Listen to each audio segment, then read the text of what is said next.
According to the College Board, today's college student can expect to spend just over $15,000 a year to attend a 4-year public school. The cost to attend a private college? Well over $35,000 a year and up to $50,000. Is an elite private college worth the cost? Zac Bissonnette says no. He's a senior at the University of Massachusetts Amherst and author of a new book, Debt-Free You. Hello, Zac. Hey, how are you? Okay. The Ivy League's not worth it, is what you're saying. No. You're dissing me. I mean, I spent 4 years there and for nothing. Is that what you're saying?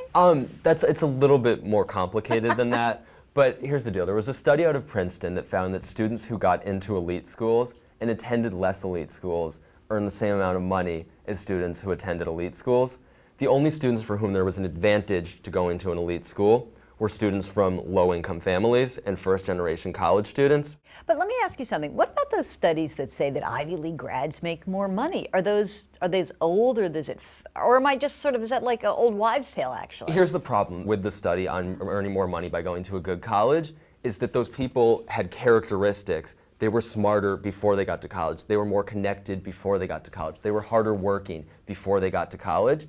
And that's why when you look at the studies on it and you control for those selection bias factors, depending on the study, somewhere between almost all and all of the advantages of going to a better school disappear. What's going to determine your success in life is how smart you are and how hard you work and that kind of thing, not where you went to school. It's a tiny factor and it's not worth worrying about, certainly not worth going into debt for. Well, I was happy to see that actually your rank in your class does matter. So I'm just wondering. This is what's so interesting. Yeah, does it mean that you should be a bigger fish in a smaller pond? There's an argument to be made for that. Alan Kruger, an economist at Princeton, found that I think it was for every 7 percentile ranks in your class you graduated higher, your earnings tended to go up by about 3.5%.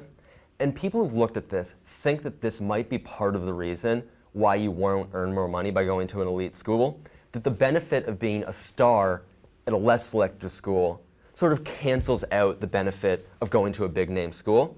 Because if you go to a less selective school and you're sort of the star there, all the professors are going to love you, you're going to win tons of awards, you're going to be the top recruited student out of that campus, and in some ways that might be as good or better than being sort of 50th percentile at Harvard. Let me shift gears for a second.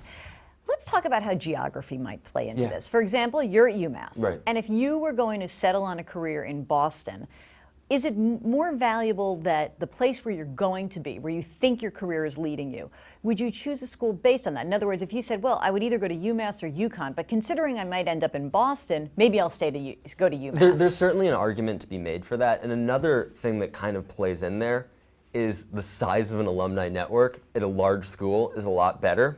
I think, because I was just talking about this with someone about Amherst College versus UMass, and Amherst College probably has 1/10 as many alumni floating around in the workforce as UMass. So in terms of the sort of benefit of having lots of successful people from your school out there in the world, if the top 10% of people from UMass are as successful as sort of everyone else at Amherst College, you're just as well going to UMass. And you also talk about how sometimes you're paying for things you don't really use. For example, the resources at a college, you might be impressed and they might be fantastic, but you say maybe after the first year you're not using those resources anyway. I mean, the fact is that no one is going to go to a college and use all the resources. Most people use almost none of them. Some people maximize it more. So what I'm saying is, why spend a bunch of money to buy a car that goes 300 miles an hour when you could buy one that goes 250 for a ton less money when you're only going to go 80 anyway, right? Right. And I don't know if you've studied this, but does this apply to graduate schools as well, or Interestingly, there's less research on it. The research that there is suggests that it doesn't, that there is a very, very strong advantage to having a degree from Harvard Business School versus UMass. I mean, the idea that the name on a diploma doesn't matter at all is not sort of this universal law. When you research it for undergrad, it appears that it doesn't matter where you go to college.